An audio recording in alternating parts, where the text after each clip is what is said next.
serve as a forum that highlights various perspectives, raises awareness for, and encourages dialogue on the recent events in Iran. If you have any questions or comments about this event or any others in the series, please feel free to talk to any of the SAS committee members wearing name badges, or visit the booth right out in the lobby. Before we begin this evening, I would like to thank our sponsors. The Moore Hofstadter Fund and Caltech Student Affairs provided generous support for our event this evening, and it wouldn't be possible without them. I would also like to thank all the campus groups that came together to organize this event. Caltech Graduate Student Council, the Social Activism Speaker Series, and also the Caltech Y all worked together to make this possible tonight. The series on Iran, Struggles of a Nation lectures, will continue next term. Our next lecture is Dr. Abbas Malani, who is the Moghadam Director of Iranian Studies at Stanford and a co-director of the Iran Democracy Project at the Hoover Institute. His lecture will be Tuesday, January 26th in 2010 at the Beckman Institute Auditorium. So we hope you guys all come out for the next lecture as well. You can get information on that in the flyers in the lobby, or also sign up for our email list so you get the announcements. I would also like to mention the next SAS event, which is the Hunger and Homelessness Awareness Week coming up in a few weeks. We'll have several events on campus for that, so you can get more information on that in the booth in the lobby. And with that, I would like to introduce Ronnie Bryan from the GSC, who will introduce our speaker. Thanks for coming out today. Since the election in June in Iran, the Graduate Student Council has grown concerned over reports of violence against students and academics. There are many of our own graduate students here at Caltech come from Iran. And so our then URS advocate, underrepresented students advocate, Evans Boney, initiated a discussion in our advocacy committee to think of ways that we can take a stand against the suppression, what we perceived as being a pretty clear violation of civil rights, human rights, and open academic exchange. So we began observing a moment of silence every Friday at noon in order to remember the victims of violence and suppression. And we presented a resolution to our board condemning the suppression and urging our institute's own leadership to reach out and stand with our colleagues overseas.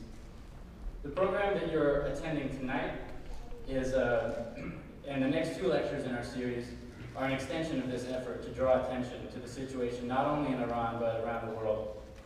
Because the open exchange of information is critical to not only our academic pursuits but the functioning of democracy, we felt it was appropriate to begin our series on Iran with someone who was actually there in the aftermath of the election. Roger Cohen has been a foreign correspondent for the Times since 1990 and has been foreign editor since 2001.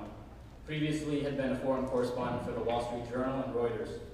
His journalism has won numerous awards and recognitions, including the Peter Weitz Prize, 2 Overseas Press Club citations, the Arthur F. Burns Prize, 2 Overseas Press Club of America citations of excellence, the Inter-American Press Association Tom Wallace Award, the Joe Alex Morse Lectureship for Distinguished Foreign Correspondence by the Nieman Foundation for Journalism at Harvard University, and he has served as the Ferris Professor for Journalism at Princeton University. Mr. Cohen is the author of 3 books: Soldiers and Slaves, American POWs Trapped by the Nazis' Final Gamble, Hearts Grown Brutal, Sagas of Sarajevo, and In the Eye of the Storm, a biography of Norman Schwarzkopf, co-written with Claudio Gatti. Due to his extensive journalistic experience covering foreign affairs, Roger Cohen was named op-ed columnist for the New York Times this year. You can read his opinion pieces in those pages. Please help me in welcoming our guest this evening.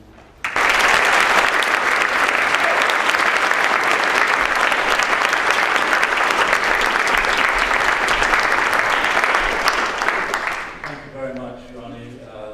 Thank you all for coming, and coming in such numbers.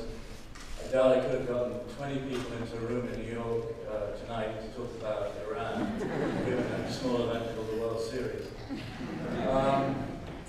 We meet on an auspicious date, November 4, the 30th anniversary, if one wants to call it that, of the seizure of the American hostages in Tehran. And if not the beginning, at least the radical accentuation of the psychosis that exists, alas, between the United States and Iran. As you know, for 444 days, images of bearded Iranian radicals holding US diplomatic hostages were beamed into homes across the country. Walter Cronkite brought this into living rooms from Washington to Wichita for all those 444 days. And somewhere very deep in the American psyche, there entered an Iran trauma. And it's mirrored. In Iran, there's an American trauma. And it goes back to many things, beginning perhaps with the US role in the overthrow of Prime Minister Mossadegh in the 1950s. And what I've been trying to write about this year, and what, frankly, I've become quite obsessed by, is the idea embraced by our president that we might be able to get past this psychosis. And that's why I've returned again and again in my op-eds to Iran. And that is what's been driving my thinking. And it's that I will talk about this evening. So I've written and thought a lot about Iran this year. This wasn't planned, but every now and again, even a hardened journalist like myself gets ambushed by a story. The serial voyeur hopping from one story to the next is undone, a bit like in a love affair, where tables get turned and you become obsessed. And that's about where I am with Persia. So please find in your heart some indulgence for my affliction. My obsession is intellectual and emotional. Iran crushes people with its tragedy. It's the original Heartbreak Hotel. I was told in Tehran of Mahdi Bazargan, the revolution's first prime minister, unable on his deathbed to bear the very weight of his country's travails. Bazargan, who had said, "All of you know that I am a man of democracy, consultation, toleration of other viewpoints, thus avoiding radicalism, arguing for prudence and gradualism." Remember always that it was not inevitable that the revolution of 1979 come out the way it did. There were many currents, including the Bazargan current. And one of the issues in Iran today is precisely that still, the fight over the identity of that revolution 30 years on. Well, perhaps every revolution turns on its sons and daughters in the end, and disappointments had been particularly cruel in Iran. The notion of an Islamic republic is not an oxymoron. At least it's not in my view. But it has been a very exacting label. The authority of a supreme leader, the Velayat Faqih, imagined as the Prophet's representative on earth. And this was Ayatollah Khomeini's central revolutionary idea, has proved very hard to square with the voice of the people. Iran's centennial quest for representative government, evident ever since the constitutional revolution in 1906, the first uprising for democracy in Asia, endures. It's unputdownable. Whatever happens over the next months, years, I can tell you one thing. Iran's quest for some form of representative government is not going to go away. It's been there for more than 100 years, and it will endure. Unlike Afghanistan, Iran is, in my view, a nation ready, through its education levels, its civic engagement, its culture, and that history I've just described, for the demands of democratic governments. Iran is ready. So there's frustration in Iran, a lot of it, especially among a young population, 65% of whom are under 35, and that frustration has grown vastly more acute since the tragedy of the presidential election of June 12. An acceptable balance between two irrepressible features of Iran, a deep Shia faith, often finding conservative expression, and the urge for modern pluralism, has not been achieved. That balance has proved elusive. Call these currents Eastern and Western if you like. In the end, they are Persian. and as such, sui generis. When I visited Iran earlier this year, in January and February, I tried to give voice to the various facets of an ancient land and culture. Any monolithic view of Iran is wrong. Any monolithic view of Iran is wrong. I described the Islamic Republic as, quote, a society whose ultimate bond is fear, where, quote, disappearance into some unmarked room is always possible.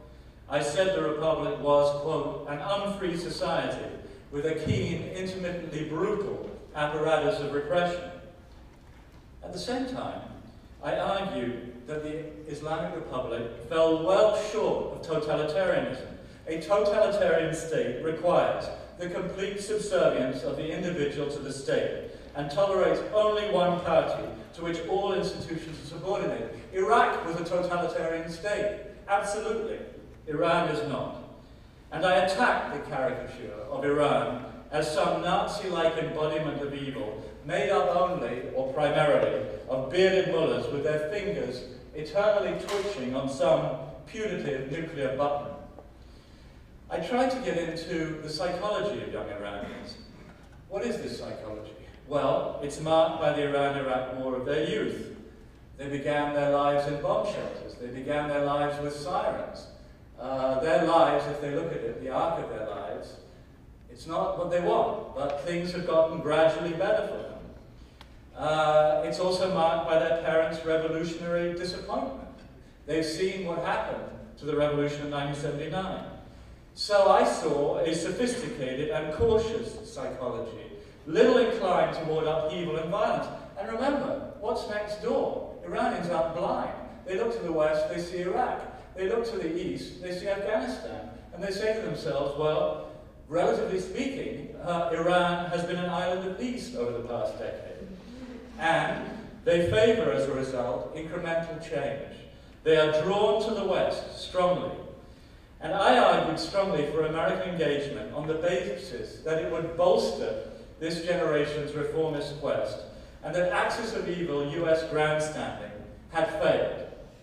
I asked whether the existence of a 20,000 strong Jewish community in Iran, the largest in the Muslim Middle East along with Turkey, should at least be weighed against the Holocaust denial and quixotic threats to Israel of its president in assessing a crucial issue, whether pragmatism or adventurism better characterize the Islamic Republic and its opaque array of rulers. The revolution, after all, has done something rather surprising. It survived. This bunch of bearded mullahs has managed to cause this revolution to survive for 30 years. That was not a given in 1979. It was far from inevitable. And in my view, that has not been unrelated to a certain prudent elasticity among these rulers. How often, as the self-proclaimed leaders of Muslims throughout the world, do you hear Iranian leaders denouncing the treatment of Chechen Muslims? How often do you hear them denouncing the treatment of Uyghur Muslims in China? Not very often. In fact, never. Well, why not? Because Iran is making strategic calculations, and it knows that one price of its confrontation with the United States is that it has to work with Russia and China as de facto allies. In short, I asked Americans to set aside tired thinking and look at Iran anew. Well, I didn't expect everyone to agree with me, of course, but nor did I expect this. Quote, Roger Cohen is a Jewish apologist for an anti-Semitic regime, and he should be reminded often that he has debased himself. Jeffrey Goldberg in The Atlantic.